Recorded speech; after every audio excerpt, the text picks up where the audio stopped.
Aujourd'hui, je vous embarque avec moi en cuisine pour vous montrer la réalisation des chouquettes de A à Z.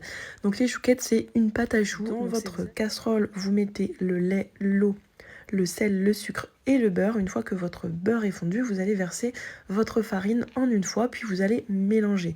Quand vous versez la farine, vous stoppez le feu et là, vous mélangez jusqu'à ce que votre boule de pâte se forme.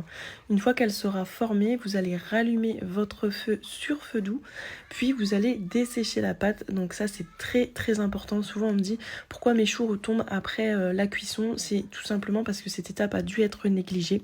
C'est une des raisons qui peut être responsable de la chute des choux. Donc bien dessécher la pâte pendant 2 minutes. Dessécher la pâte, ça veut dire retirer son humidité. Donc tout simplement avec une cuillère en bois, vous allez mélanger sur feu doux. Donc elle va se détacher des parois de la casserole. Et voilà, vous mélangez comme ça pendant 2 minutes. Ensuite, vous la mettez dans un plat ou dans le bol de votre robot. Vous la laissez tiédir pendant que vous préparez 5 œufs dans un bol que vous allez battre. Il faut battre les œufs, c'est une technique plus simple pour incorporer les œufs dans la pâte à choux. C'est mieux que de les ajouter en entier. Donc une fois que vous avez préparé vos 5 œufs battus, avec une cuillère en bois ou avec la feuille de votre robot, vous allez mettre votre pâte et ajouter petit à petit les œufs battus. Donc vous mélangez. Vous allez obtenir au début une préparation un petit peu visqueuse, granuleuse. C'est normal, vous continuez de mélanger en ajoutant les œufs petit à petit jusqu'à ce que votre pâte à choux se tienne. Voilà la texture que vous devez avoir, une pâte à choux qui se tient, qui n'est pas trop ferme ni trop liquide. Il faut vraiment qu'elle soit pas trop ferme, sinon vous n'arriverez pas à faire vos choux. Et si elle est trop liquide, vos choux vont couler, donc ce sera loupé. Et par contre, ce sera pas du tout rattrapable. Il faudra refaire une pâte à choux, donc autant faire attention. Ensuite, vous allez pocher vos choux sur un tapis silicone perforé, comme je vous ai expliqué la dernière fois, avec une poche à douille munie d'une douille ronde. Et vous venez pocher des choux sur les empreintes du tapis. Alors si vous n'en avez pas, vous pouvez utiliser tout simplement une feuille de papier cuisson. Le reste de pâte à choux, je conserve au réfrigérateur et ensuite je vais mettre du sucre en grains sur mes chouquettes. Il n'y a pas besoin de mettre de jaune d'œuf comme on peut faire avec un Paris-Brest par exemple. Là vous mettez tout simplement le sucre en grains et ça va se tenir tout seul parce que c'est un peu collant. Et ensuite, une fois que tout ça est fait, vous préchauffez votre four à 170 degrés chaleur tournante. Chaleur tournante pendant 30 minutes en surveillant bien jusqu'à ce qu'elle soit dorée. Donc on n'ouvre pas la porte du four durant toute la cuisson. C'est hyper important, sinon vos choux vont retomber. Donc ça fait partie aussi des raisons pour lesquelles les choux peuvent retomber si vous ouvrez votre four pendant la cuisson. Donc voilà, une fois que vos chouquettes sont bien dorées comme ça, au bout de 30 minutes, vous les retirez, vous les laissez tiédir et ensuite on va pouvoir préparer les crèmes pour les garnir. Donc ça peut se manger tel quel, nature. Ça se vend en boulangerie nature sans garniture.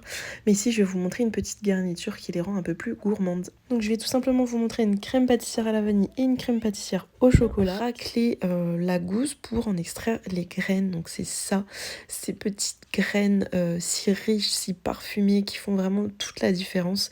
Donc ici, je vais les mettre dans ma casserole avec le lait. C'est pareil, je vous mets toutes les mesures exactes après. Et on va laisser infuser ce lait avec la gousse également. Et on va laisser infuser ce lait sur feu doux jusqu'à le porter à ébullition. Pendant ce temps, dans un plat, vous allez venir mettre les jaunes d'œufs. On ne jette pas les blancs, c'est utile pour de nombreuses recettes. D'ailleurs, je vais vous mettre le lien d'une vidéo que j'avais tournée sur ma chaîne YouTube avec des recettes à faire avec les blancs d'œufs. Donc je vous mettrai le lien. Ensuite, vous venez verser votre sucre sur les jaunes d'œufs et vous mélangez avec un fouet.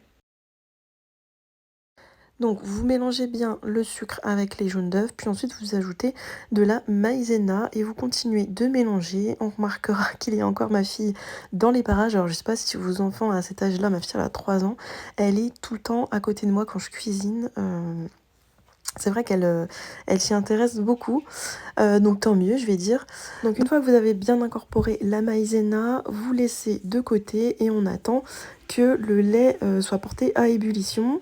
Et là, vous allez sentir la magnifique odeur de la vanille qui embaume la cuisine. J'aime trop faire de la pâtisserie juste pour cette odeur.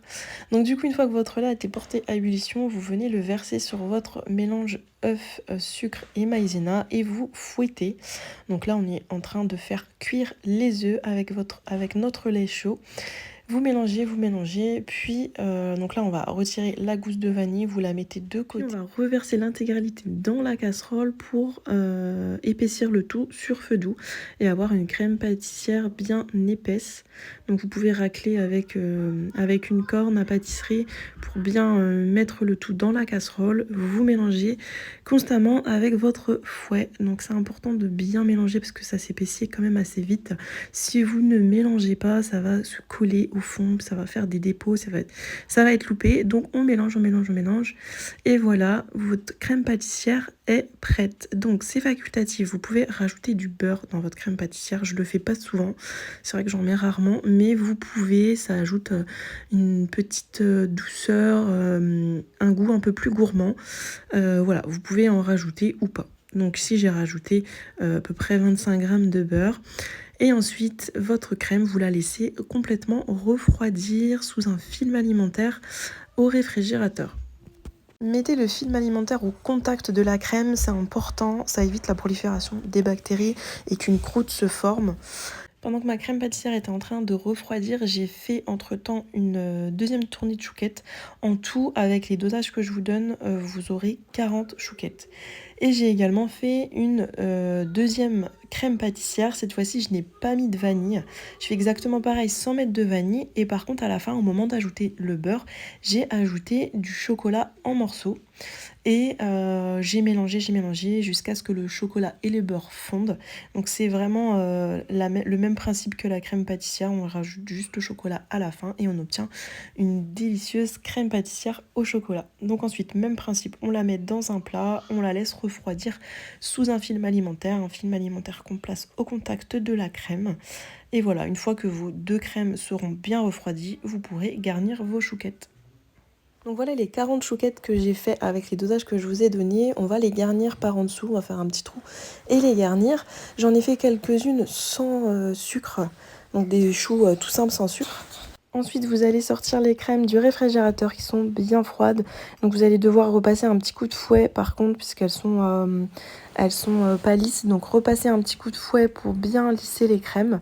Et ensuite, on va les mettre dans une poche à douille munie d'une douille. Alors ici, moi j'ai une douille Wilton 230 il me semble.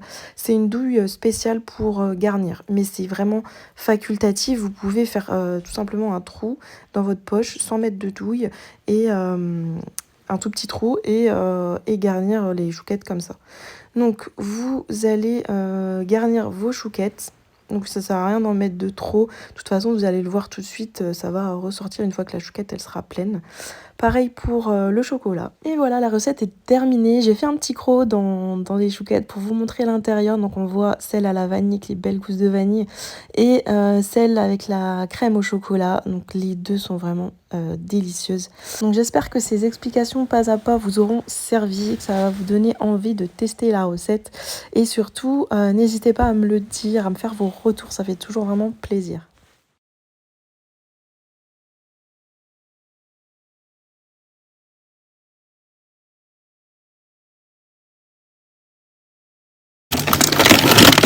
Alors ça c'est une pâte à choux que j'ai congelée et que je vais sortir pour demain pour faire des chouquettes.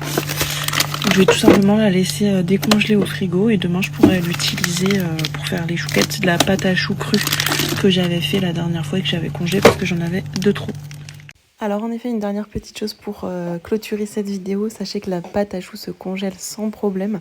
Il suffit ensuite de la sortir, de la laisser décongeler au frigo et ensuite de procéder à la réalisation des chouquettes comme d'habitude. Le résultat est vraiment identique et franchement quand on a des invités de dernière minute, c'est bien pratique d'avoir de la pâte à choux dans le congélateur. Par contre, je vous conseille vraiment de faire la cuisson de vos choux le jour même de la dégustation, puisque les choux se ramollissent si vous les faites la veille. Voilà, je pense que cette fois-ci, je vous ai vraiment tout dit sur les chouquettes. Je vous dis à bientôt pour une prochaine recette.